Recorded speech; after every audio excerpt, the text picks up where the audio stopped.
பாபாவின் நயன தீட்சை. பாபா நமக்களிக்கும் மந்திர உபதேசம் அவரின் நயன தீட்சையை பெறுவதேயாகும். இந்த மாபெரும் உண்மையை நாம் புரிந்து கொள்வோமாக. நம் சத்குரு சாயி தனது பக்தர்களிடம் காட்டும் பரிவு மிக வித்தியாசமான ஒன்று. சாயி பாபா மற்றைய அவதாரங்களிலிருந்து முற்றிலும் மாறுபட்டவராக விளங்கி ஒவ்வொரு லீலையிலும் தனது தனித்தன்மையை நிலைநாட்டினார். உலக வழக்கில் பக்தர்கள் அவர்களாகவே மகான்களை தேடிச் சென்று அருளாசி பெறுவது வழக்கம். ஆனால் சாயியின் விஷயத்தில் அது முற்றிலும் மாறானது. சாயி விருப்பப்பட்டால் மட்டுமே எவரும் அவரைச் சென்று வணங்க இயலும். சென்ற பிறவிகளில் புண்ணியம் செய்த ஆத்மாக்களை மட்டும் அவர்கள் எவ்வளவு தொலைவிலிருந்தாலும் காலில் நூல் கட்டிய சிட்டுக்குருவியை இழுப்பது போல் இழுத்து அருள்பாலிப்பதாக பாபா தனது சத்சரிதத்தில் கூறுகிறார். அக்கரை இக்கரை கதை. தாயாமையானது இக்கரையிலிருந்தபடியே அக்கரையிலுள்ள தனது குழிஞ்சுகளை தன் பார்வையாலேயே பாதுகாப்பது போல் பாபாவும் தனது பக்தர்களை எவ்வளவு தொலைவிலிருந்தாலும் காத்து வருவதாக சத்சரிதத்தில் எடுத்துரைக்கிறார். பாபாவிடம் மந்திர உபதேசம் பெற உண்ணா நோன்பிருந்த ஒரு மூதாட்டிக்கு நிகழ்த்திய லீலையை பாபா தன் வாயாலேயே ஹேமட்பந்திற்கு கூறாமல் தனது பரம பக்தரான சாமாவின் நினைவில் தங்க வைத்து சாமா மூலம் எடுத்துரைக்க 18 மற்றும் 19வது அத்தியாயங்களில் விரிவாக விவரிக்கப்பட்டுள்ளது. 32வது அத்தியாயத்தில் பாபா தனது குரு தம்மை எப்படி நடத்தினார் என்பதை வனஜாரியின் கதை மூலம் நமக்கு உணர்த்துவார். பாபா தனது குருவின் பெயரை எந்த அத்தியாயத்திலும் வெளியிடவில்லை என்பது குறிப்பிடத்தக்கது. வனஜாரியின் கதை. கடவுளை அடைய வேண்டி 4 பாபாவும் அதில் ஒருவர் காட்டில் அலைந்து திரிந்து கொண்டிருக்கும்போது வழி தவறிவிடுவார்கள்.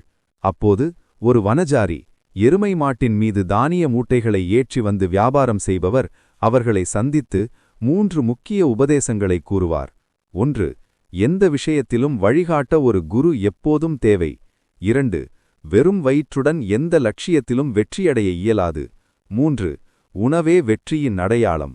பாபாவுடன் இருந்த மூவரும் இந்த உபதேசங்களை உதாசீனம் செய்துவிட்டு கடவுளை தேடச் சென்று விட்டனர். ஆனால் பாபாவோ வனஜாரி அன்புடன் அளித்த உணவையும் நீரையும் வயிறார சாப்பிட்டு நன்றி கூறினார். பாபாவின் வயிறும் மனமும் நிறைந்தவுடன் என்ன ஆச்சரியம், பாபாவின் குரு அந்த அடர்ந்த காட்டிலேயே தோன்றினார். குரு கூறினார், நீ என்னுடன் வர விரும்புகிறாயா? நான் சொல்வதில் நம்பிக்கையுடையவனே வெற்றியடைவான்.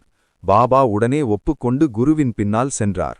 குரு பாபாவை ஒரு கிணற்று அருகே அழைத்துச் சென்று 2 கால்களையும் கட்டி தலைகீழாக தொங்கவிட்டார். நீரின் மட்டத்திற்கு 3 அடி உயரத்தில் தலையோ கைகளோ நீரில் படாதபடி கயிற்றை அருகிலுள்ள மரத்தில் கட்டிவிட்டு எங்கோ சென்றுவிட்டார். 4-5 மணி நேரம் கழித்து குரு திரும்பி வந்து பாபாவை தூக்கி நிறுத்தி கட்டுகளை அவிழ்த்துவிட்டு, நீ நலமாக இருக்கிறாயா என்று கேட்டார். பாபா மகிழ்ச்சியுடன் பதிலளித்தார், நான் பரமானந்த நிலையில் இருந்தேன். இதை கேட்ட குரு பாபாவை கட்டி அணைத்து தாய்ப்பறவை தன் குழிஞ்சை சிறகுகளுக்குள் வைத்து காப்பாற்றுவது போல் அரவணைத்து பாதுகாத்தார். பாபாவின் நயன தீட்சை. பேருண்மை. பாபாவின் குரு அவரிடம் நடந்து கொண்டது போல் நம் குரு பாபா நம்மிடம் நடந்து கொள்ளவில்லை. கால்களை கட்டி கிணற்றில் தொங்கவிடவில்லை. மாறாக காலில் நூல் கட்டிய சிட்டுக்குருவிகளைப் போல் தம்மிடம் இழுத்து தனது அருட்பார்வையாலேயே காத்து வருகிறார்.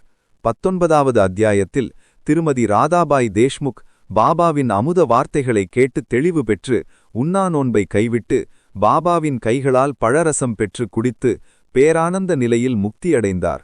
நாமும் அதுபோல் பாபாவை தரிசிக்கும்போது அவரின் அருட்பார்வை நம்மீது படுதல் மட்டுமே மிக மிக அவசியம். பாபாவின் அருட்பார்வையே நயன தீட்சை. அந்த கருணை ததும்பும் பார்வை நம்மீது பட்டாலே போதும். அதுவே நம்மை காக்க வல்லது, நம் வாழ்வின் பலனை அளிக்க வல்லது. ஆனந்தமாய் இவ்வுலக வாழ்வை வாழ்ந்து வருவோமாக. ஓம் சாய் ஸ்ரீ சாய் ஜெய ஜெய சாய்.